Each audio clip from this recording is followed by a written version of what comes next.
Hi everyone, it's AngelBlade13. Welcome back to my Kingdom Hearts 2 Final Mix walkthrough. In the last episode, we got Sora, Donald, and Goofy to max level 99, and we finished off the rest of the tournament in Olympus Coliseum. So, if this were Kingdom Hearts 2 original, then we'd pretty much be done with the journal, but because it's Final Mix, there are a couple more things that we have to do. So, we're gonna head back to Radiant Garden, and if you remember a couple episodes ago, once we went through the Cavern of Remembrance, on the end we found the Garden of Assemblage, where here we can have a rematch with each member of Organization XIII.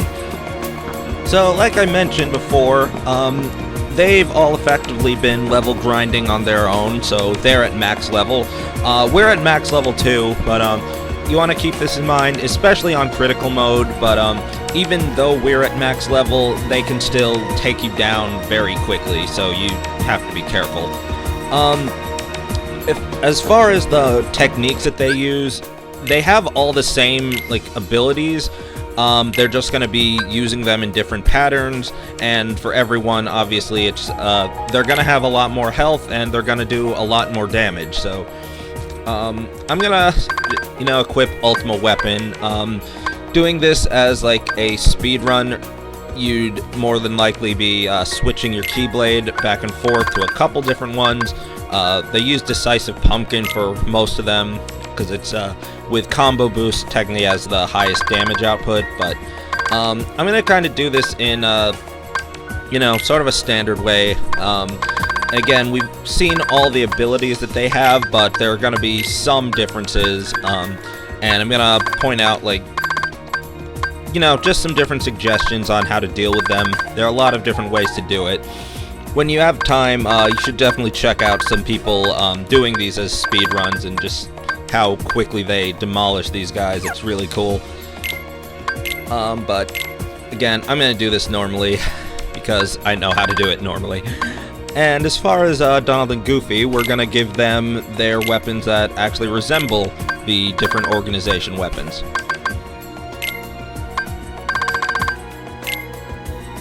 So, there's no set way that we have to defeat them, but similar to how I went through the organization mushrooms, what I'm going to be doing is defeating them in the order that they were canonically defeated. So, we're going to start with member number 4, Vexen.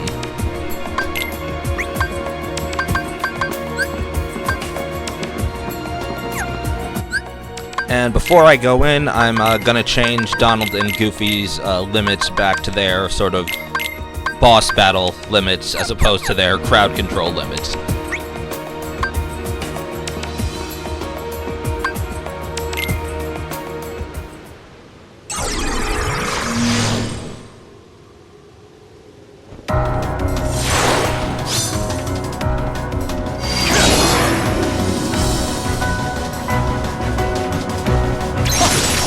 So I guess it's been quite a while since we did a lot of these fights, so I'll give a bit of a reminder on some of their abilities. Vexen has a pretty annoying gimmick where he has that little nobody circle on the ground, and it's going to follow Sora around and collect data from it. As it collects data, it basically puts together its own anti-Sora that's going to attack you and your party. It's really annoying to deal with. And, with the data version of Vexen, it gathers data much faster than the regular version does.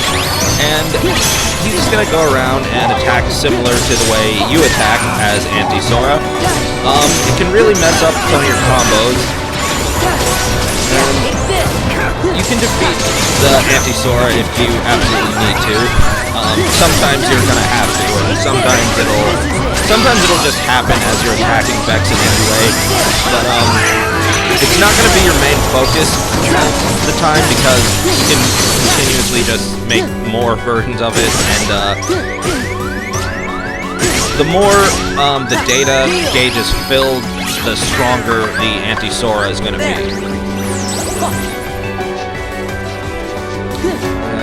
currently, Vexen's doing his DM, which I don't remember if I showed off in the absent silhouette version of the fight, where he just surrounds himself with these little ice blocks, circles them around and fires them at you, and then ends with him sort of freezing everyone and him just shooting an ice spike up from the ground near you.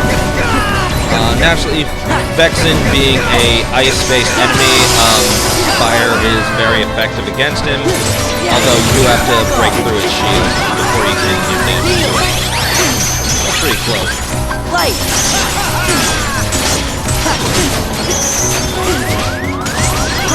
There we go. Little sloppy, but we got it done.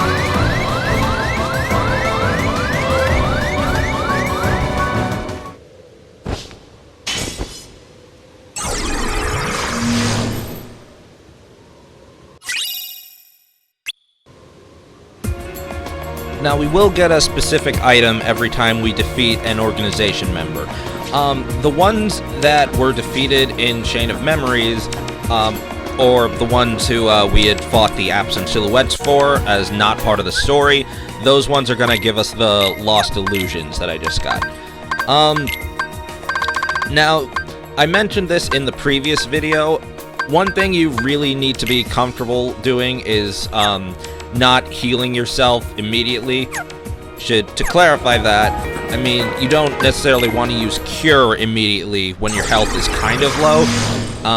Use a potion when you need to, but really try to let Second Chance and Once More do their job, so don't use Cure until you're really like at 1 hit point and you know you're gonna lose if you take the hit, because all these guys do an absolute ton of damage, and you're just gonna, you know, with Cure using all of your MP, you're just gonna, like, you'll heal, you'll be out of MP, and then they'll almost immediately hit you with another attack that'll just bring you to 1 HP again.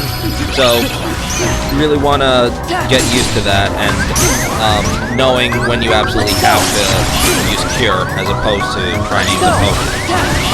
Make use of your drive forms to, you know, it's the auto full HP and MP recovery every time you do it, and don't be afraid to use your limits defensively as well as offensively. Just having that full invincibility while you're using any of your limits is really helpful, and it's going to save you quite a few times doing this. Anyway, Larxene. You know, equip your good lightning defense equipment. That'll help you out somewhat. She has her clone, so if you can time your attacks to hit both of them at the same time, you'll do double damage. One time I defeated her in a way I really like, where I timed a guard into a reflect into explosion, and because it hit both her and her clone, it just shredded through like 4 or 5 of her health bars right away. It was really cool.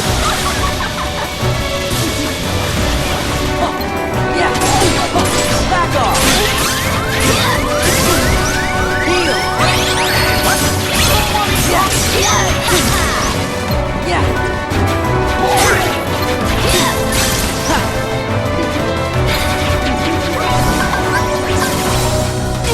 And at this point, honestly, you should still have a ton of items. You know, these are really the fights where you're going to want to use them when you need them, of course.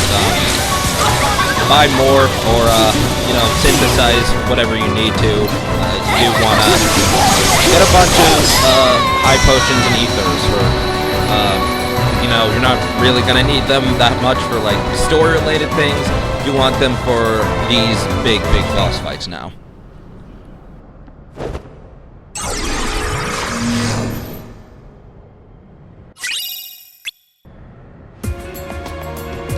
Alright, so that's 2 down. We're moving along nicely. Every once in a while, I am going to be adjusting my equipment, mainly the armor that I'm using. So in particular, the Fire Gun, Blizza Gun, and Thunder Gun. I cannot speak. I'm going to be adjusting those. You want to keep elemental advantages in mind. Anyway, moving on to the next one, Lexaeus.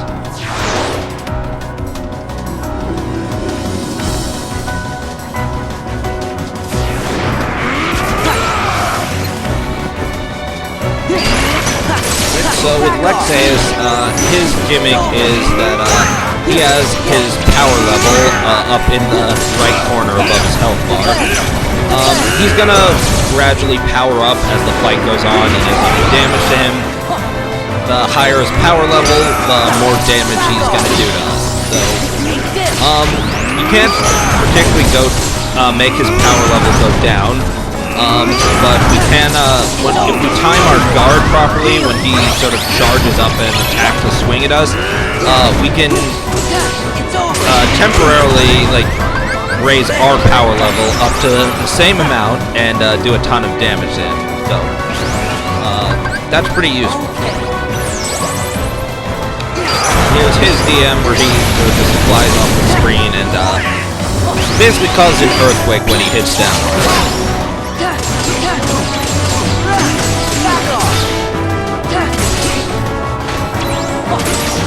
Here I'm going a bit slow with my combos here, so get a bit more damage on him overall. And I think if I use a really good gear, then I can get through his limit, and then the rest of it should finish him off.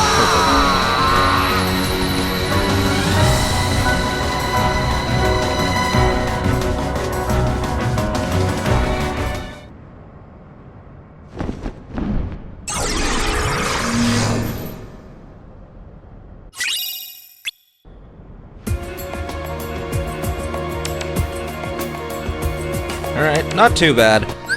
You can probably tell that, at the time that I recorded these fights, I hadn't been playing for a little bit, so a couple of the fights are a little sloppy, but still got through them. And I should be picking it up a little bit from here. Still adjusting. Next, we have Marluxia.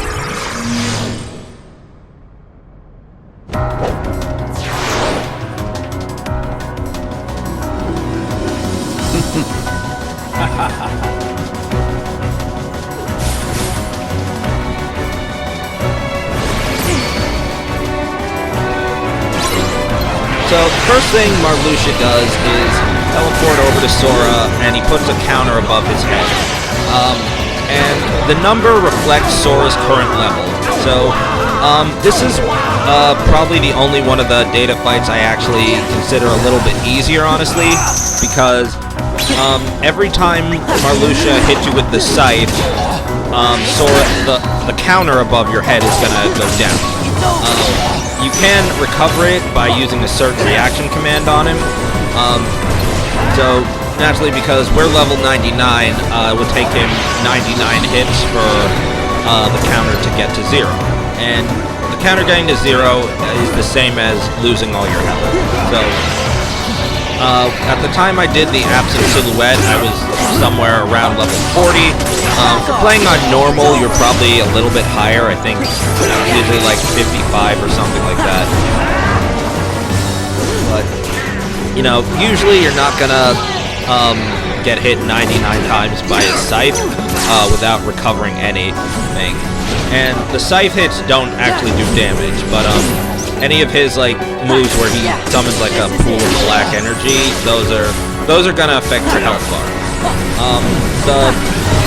The 3 dark pools on the ground, normally those are a one-shot, but because we have second chance now, it's we'll have our second chance to heal ourselves before taking the hit. Now here's one of Marluxia's DMs. This is the easier one to deal with overall, where he just spins with his scythe like a buzzsaw through the ground. If you're on the ground, you can like try following his path and you'll avoid pretty much everything. You can also just block all of the attacks when they get near you. Here's the more annoying DM to deal with, where he just summons the bursts of black energy from the ground while he's following you around. And he's going to end it with throwing his scythe at you. It'll just spin around before he just sort of dive bombs at you. And That attack where he, like, summons vines around you, you kind of just want to glide around with it and just sort of wait for it to explode. If you're on the move while it explodes, you should be fine. And when it actually explodes, you'll typically escape the damage if you're just gliding.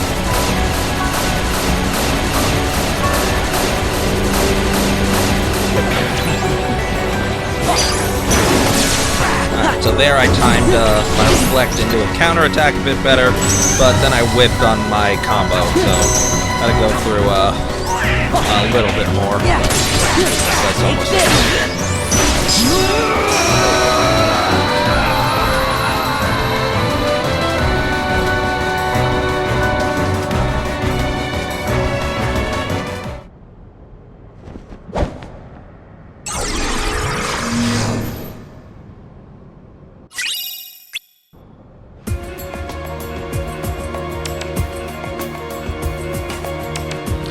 Alright, don't really think I need to adjust too much, so we'll just move into the next fight.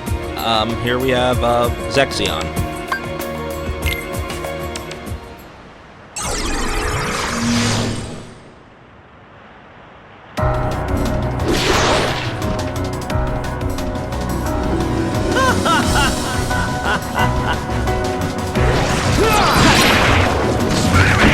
So with Zexion's gimmick, he'll start off by turning your party members into books.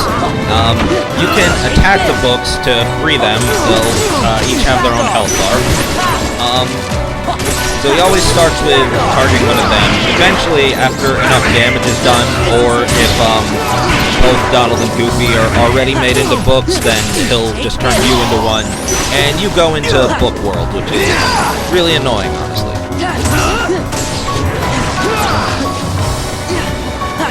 Sometimes you can stall with it a little bit, but eventually you're gonna go into it. Unless you do the kind of speed run tactic, which involves sort of launching him, then trapping him with Viraga, and finally Viraga. Anyway, when you're in Book World, you have to one book is gonna be Zexion, and you have to do enough damage to that one. And then use a reaction command to get back into the real world, I guess. Or relatively the real world. Take this!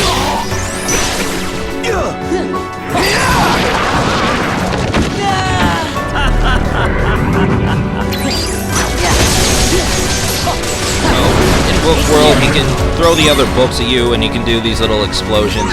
Here's his DM, where there's 3 lights. The book is going to be teleporting through. It goes exactly 13 times, and then it's going to stop in one of them. You want to be in that particular spot once they stop. You have about you have a very small window to move into the blue section. If you're in the blue section, you're safe. If you're in one of the red ones, then you get pelted with meteors. So you don't want to do that. It's kind of annoying.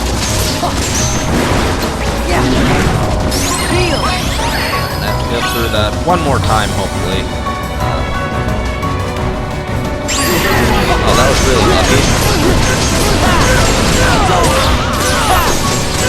Don't be afraid to use the pause trick, just to give yourself a bit of a reaction to get to the correct book, or the correct light, I should say.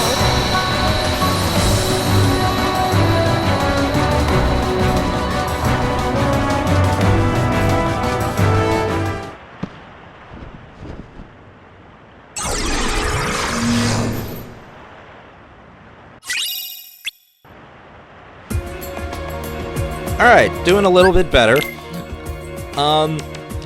So going into this next fight, this is one of the ones that I tend to get a little bit worried about each time I do it. Now the first 5 are all the characters who we defeated in Chain of Memories. So now we're effectively, now we're going to be repeating the story mode boss fights. So next we have, in case you didn't remember, the next fight we had is with Axel. And Sora didn't do this one in this game. He did this when we were still playing as Roxas. And I put on auto limit since it's a one-on-one fight, so obviously I can't use final form in case anything goes wrong. Now, it's going to start similarly in the fact that he's going to set the ground on fire. That's going to drain our health really quickly, as you can see. And one particular thing is we can't actually defeat Axel if the ground is on fire. So we absolutely have to use the reaction command. We have to use both reaction commands before we deal the finishing blow on him. You know, so I'm not doing it just yet. I'm trying to do a lot more damage to him first. And I'm using the first reaction command to do a chunk of damage on him. But I'm not using the second one, and then I'm using some combos. Getting good use of limit form's healing factor. And when you do a combo on Axel, try to make sure you're sort of closer to the center. Or just at the very least that you're not right next to the wall, because you'll get that little burst of fire damage. And that can really just mess up everything for you. Let's go. Take this. Right, now he teleports back to the wall. Oh, didn't get the reaction there. Give me strength. Alright, getting a bit unlucky, but there we go. You got me.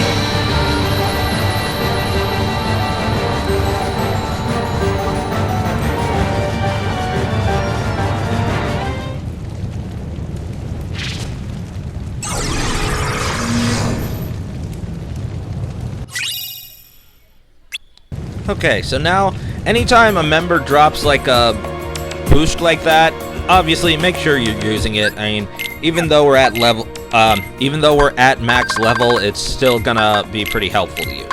And now here's the second of the fights I get particularly worried about.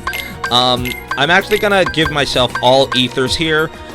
For my customization, I'm gonna make sure I have Firaga, and I'm gonna have the ethers in the shortcuts. I'm gonna go back to having auto final form on. I shouldn't be using it really in this next fight, but you know, it's good to have on. You know, things go bad sometimes. So the next fight is with Demyx.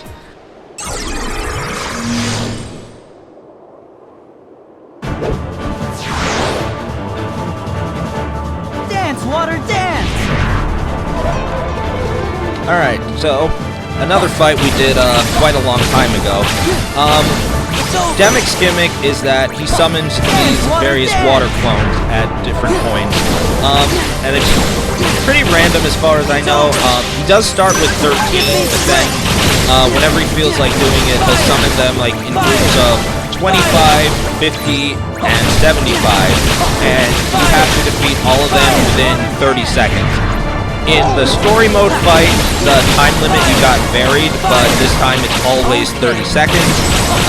And you could use the reaction command to just pick one of the notes up and use Wild Dance to help clear a bunch of them. You can't do that at the start. If you do hit one of the water clones with Blizzard, then you can do it, but your timing with it has to be a lot tighter. So for me, what I tend to do is if I have 25 or less, I just with regular Sora, I just use Firaga into explosion combos. If he has 50, if it's like a group of 50 or more, then you want to make sure Donald is alive and go into wisdom form, just spam Firaga. Really make sure you're watching your MP and pop an ether when you, like, if you're about to run out, obviously make sure you use that. So basically using Firaga just does shred through them pretty quickly. And interestingly, so people tend to be confused at fighting Demyx with why fire is so effective against him specifically. Well, because within the game, Demyx is classified as an ice-type enemy, so that's why fire is super effective against him directly. Dance, water, dance! So here I have a small group again, so, you know, trying to just build up my drive gauge, always make sure that I have enough for going into wisdom form. Just simple combos on the smaller groups. And the rest of his attacks are pretty simple to deal with. You can block, reflect, or just dodge a lot of it. Obviously, you want to... It's kind of a general idea for any particular enemy, but here it's just that, you know, his attacks are fairly straightforward. Dance, water, dance!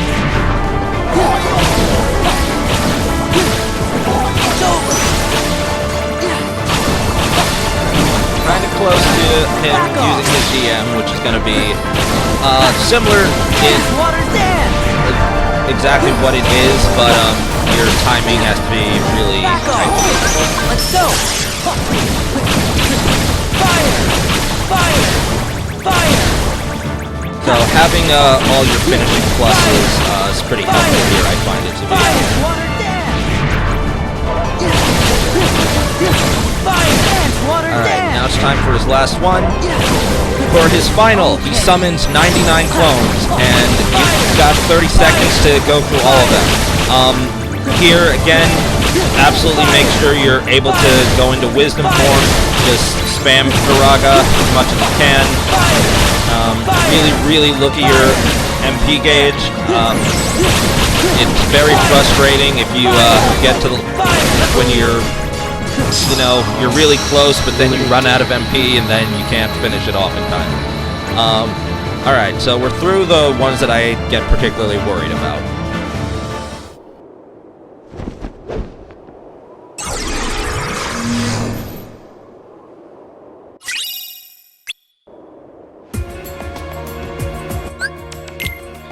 Okay, so for the rest of the fights, I shouldn't really have to worry as much about elemental resistance, so I'm just gonna stick with higher defense, and I'm putting my going back to 5 high potions and 3 ethers setup. You know, that's a personal thing. You know, set yourself up with the items that you feel best with, and you know, by this point in the game, you obviously know which abilities are like which ones you really like using, and which are which things are helpful to just always have on, you know.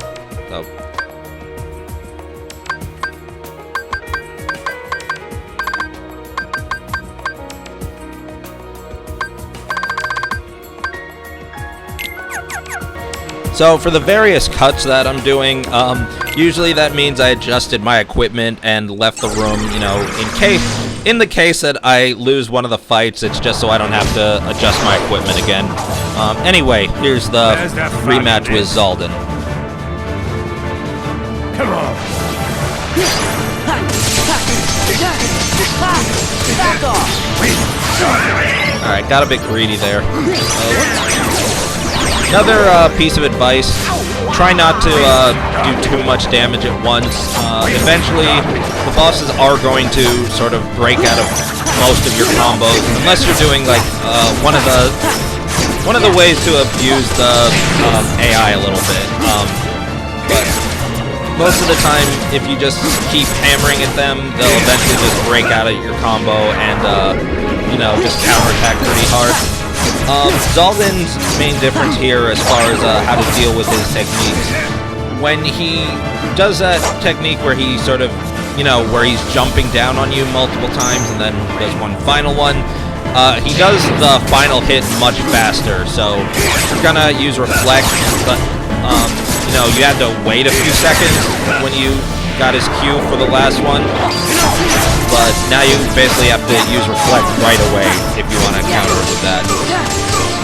And I suggest you do, because it's really useful. And, you you know, having glide makes avoiding most of this attack much easier.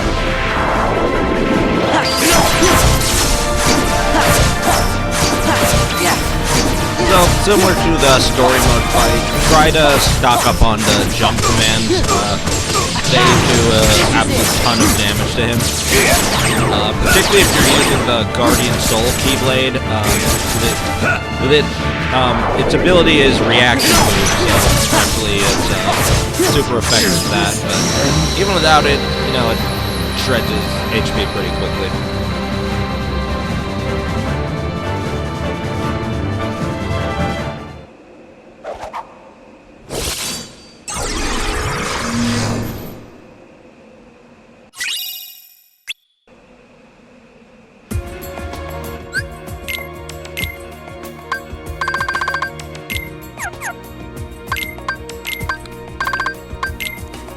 Alright, so next we have what I said earlier is likely my favorite fight in the Kingdom Hearts series. We have the fight with Roxas.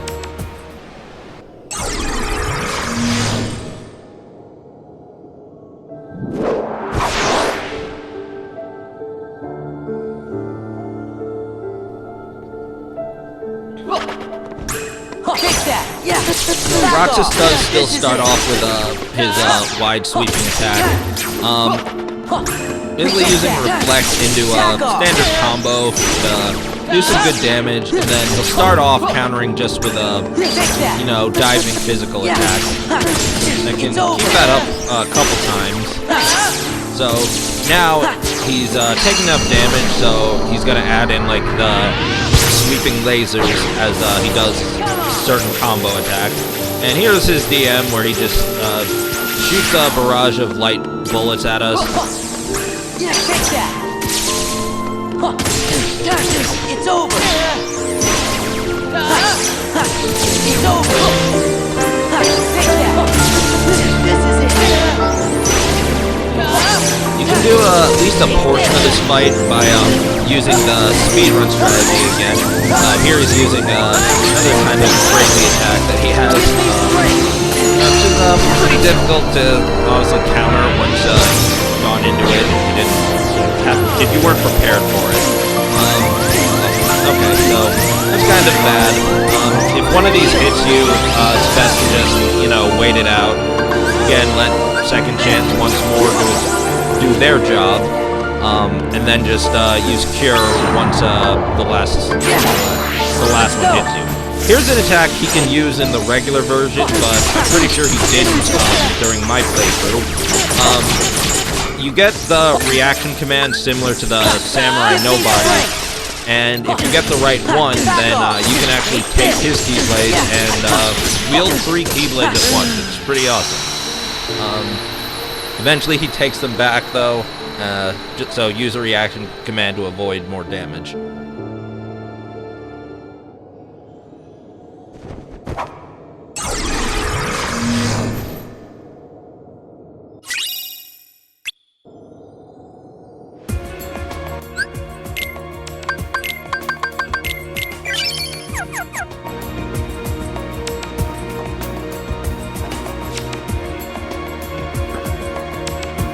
Alright, moving on, we're gonna be fighting Xigbar next.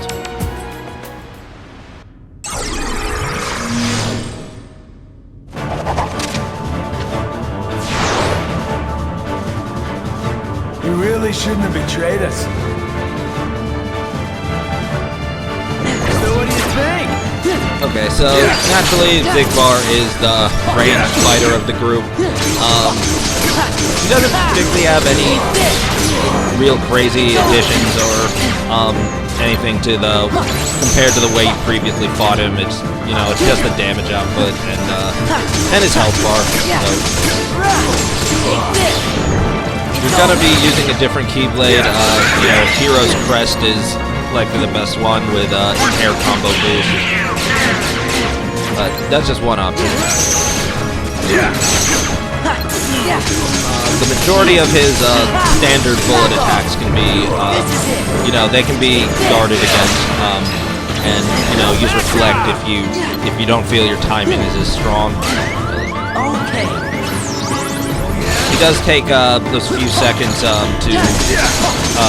reload his bullets, which, you know, would probably be a good idea for him not to announce that, but, you know, I guess they wanted to give the players some more, you know, just audio cue about it. But seems like something you wouldn't really want to do in a fight, announcing that you're reloading.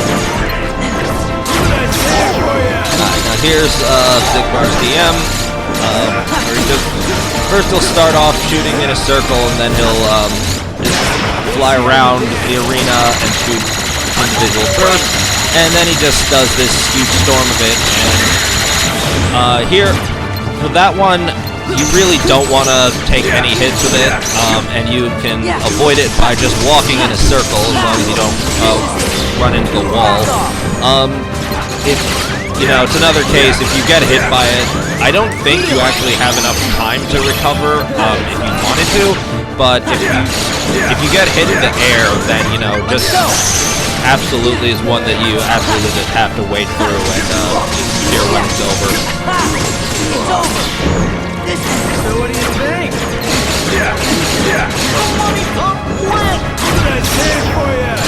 DM again.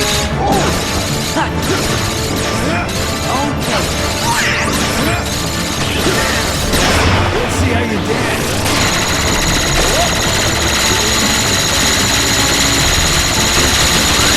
That time I messed up a bit.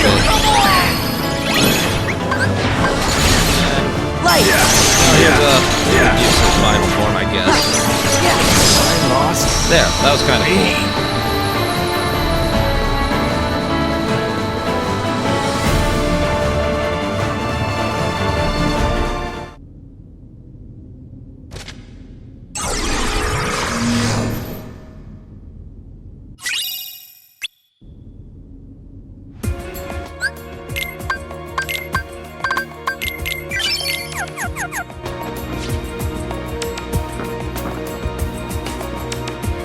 Alright, and time for our rematch with Luxord. As soon as I adjust something, and now it's time for our rematch with Luxord.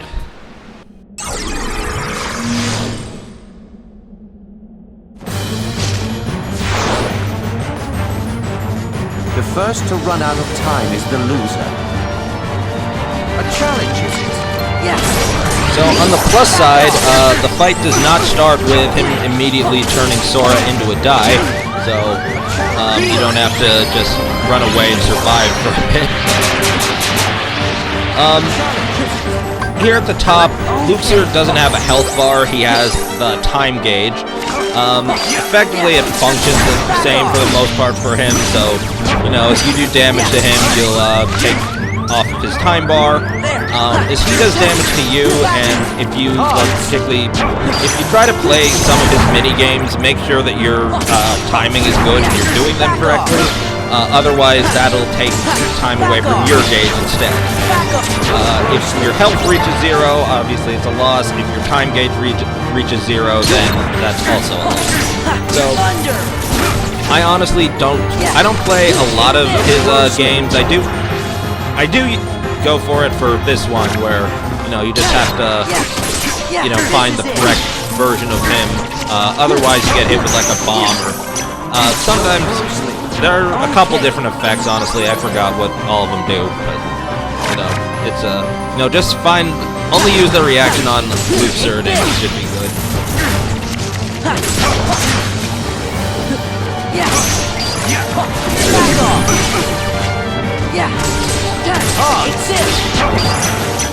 There is a way to DM skip him, but I'm not on that level yet here, so I can, but I just gotta do the fight.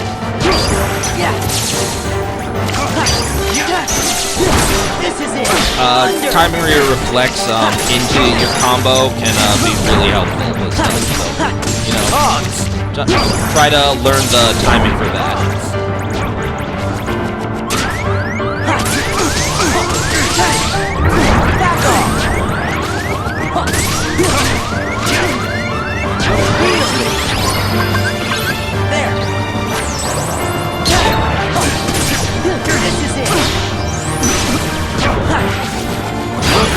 Top of the there it game. is.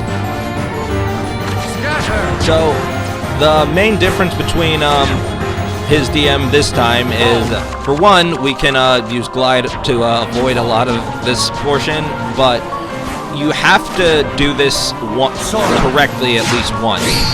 So, we had sometimes where I did most of the fight correctly and barely took any damage and barely lost anything from my time gauge. But then I messed this up 4 times, and you know, that took me out. So, if you do mess it up this time, you turn into a die, and then once Sora recovers, he'll immediately do the DM again. So, you know, try not to screw that portion up. But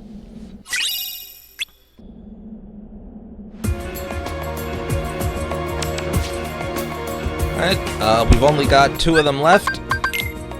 I'm just gonna make a slight adjustment in my customize, and now we're gonna do the rematch with Saix.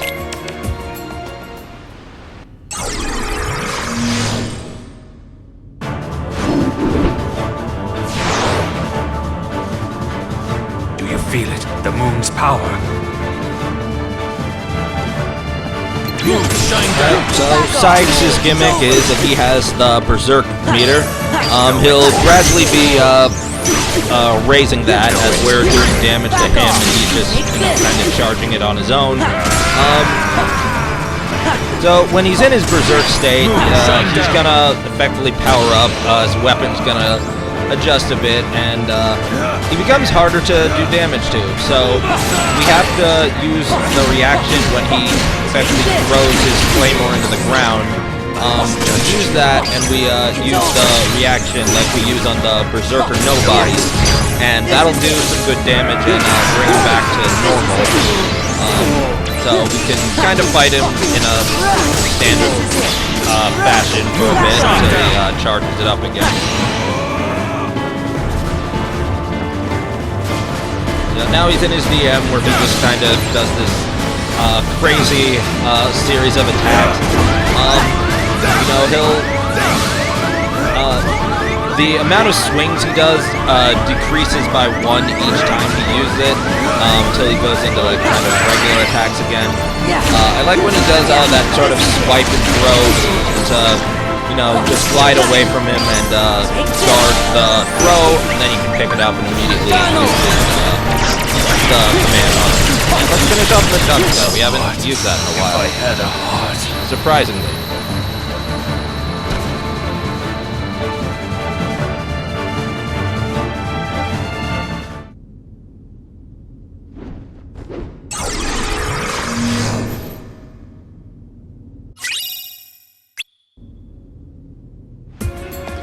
Alright, and we're coming up to the boss, Xemnas.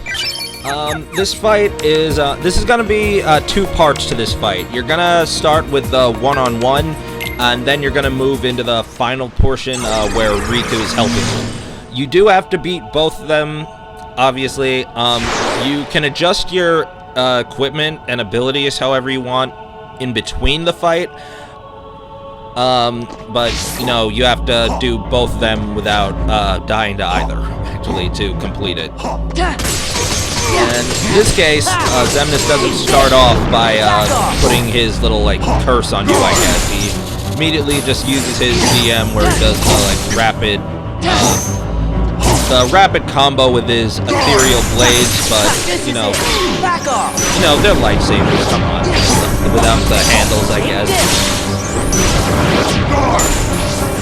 And, you know, this first portion is, there's really no, like, gimmicks to it. It's a very straightforward fight. You can still do some pretty good damage really quickly, but, you know, he's one of the more straightforward fighters.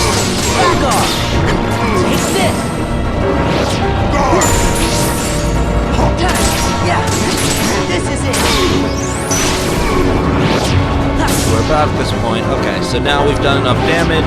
So he's gonna use his little curse, and that's gonna gradually drain my health. So I want to immediately get over to the building and use the reaction command. Now, you have timing for 3 different ones. If you miss all of them, you take a ton of damage, and you want to time it so you hit the finish command, so you can effectively do a ton of damage to him instead. And yeah, now he's at 1 HP, so one finishing attack will win the fight.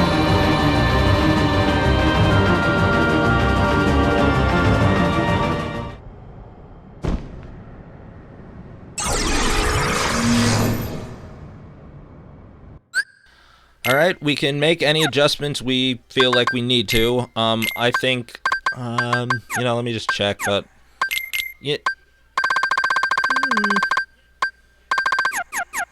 Yeah, I'm good.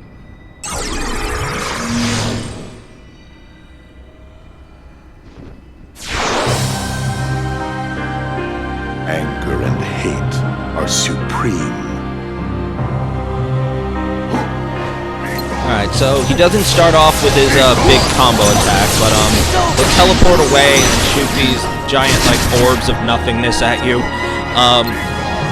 Generally what I tend to do is just use quick run to get up close to him.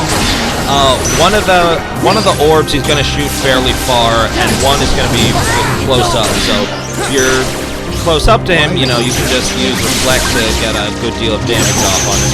Oh, and he's already in the laser phase, so you can block or reflect those lasers as long as you're at a decent angle. What I tend to do, if I have MP, then I use a reflect, but I use it a bit delayed, which is, you know, learned from watching speedrunners. But you know, when you do it with the delay, then the explosion comes out around the time when Xemnas starts repairing new lasers, so you can get some much better damage off on it. I'm going to be making good use of Riku's limit attack because, for one, it looks really cool. Two, you know, you've got the invincibility and it does some pretty good damage to Xemnas.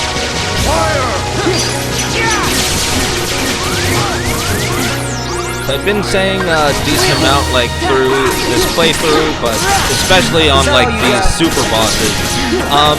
You don't want to restrict yourself to just mashing X the entire time. Like, you have good spells, you've got summons, which, admittedly, I haven't made use of the summons during this portion, even though, but I use them for, like, a good deal of, like, story mode fights, and, you know, in the tournament where you're supposed to use them. You can actually stun lock quite a few bosses with Peter Pan if you're not doing full finishers. But, you know, is that, you know, you've got your drive form, you've got your limit, so, you know, at this point, you've got a good idea on how to use everything, so, you know, just make use of all of it.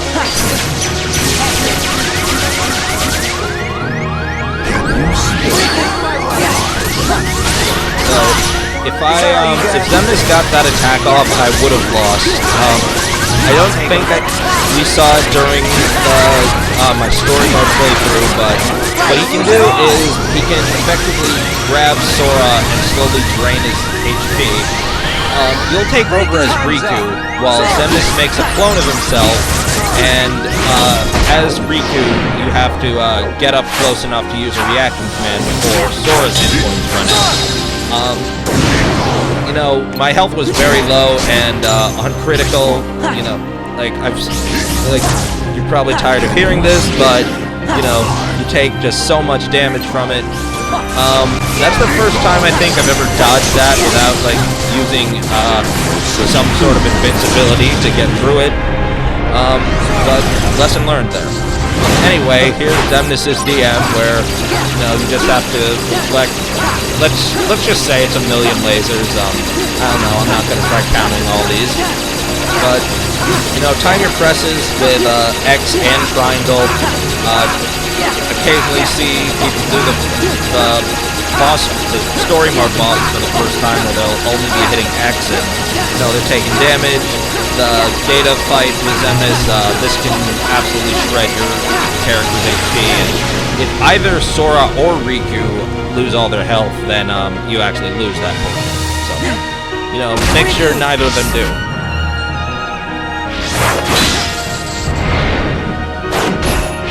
once you got through the laser dome, you gotta sit through this kind of long animation, but it's pretty cool, so it's all good.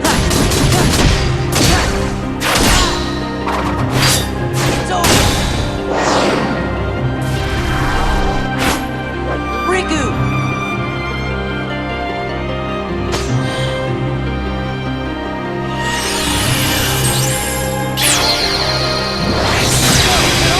And still mad we don't have that as an actual attack in the game, but you know, it's fine. Anyway, once you're done, I forgot I took off Thunder, so that's what I was aiming to finish him off with, but all good. After the laser dome, Xemnas just kind of sits there.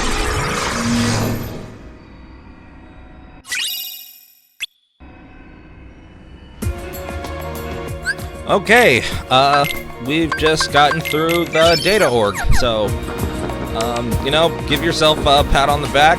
They're not easy fights.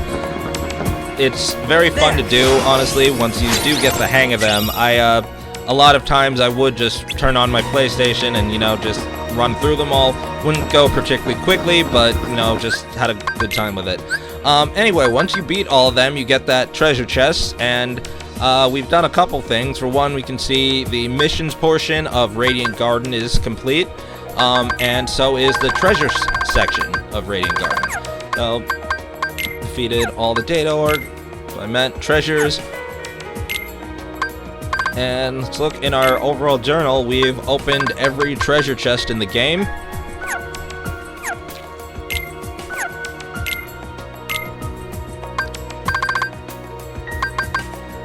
So there's a couple things we can actually do. First, I'm actually gonna head back to any one of the Moogles, and you know, with the Lost Illusions, we should be able to synthesize the rest of the items that we couldn't get before.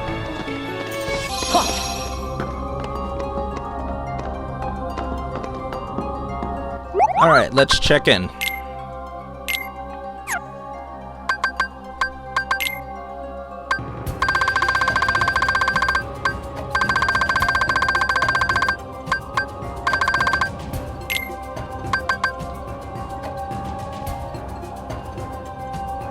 So do make sure again that we're using Serenity Crystals to get the higher version of these different items. And okay, I'm missing a couple Remembrance Shards, so I should have planned this a little better, but it's all good. I'll just synthesize what I have, what I can synthesize for now.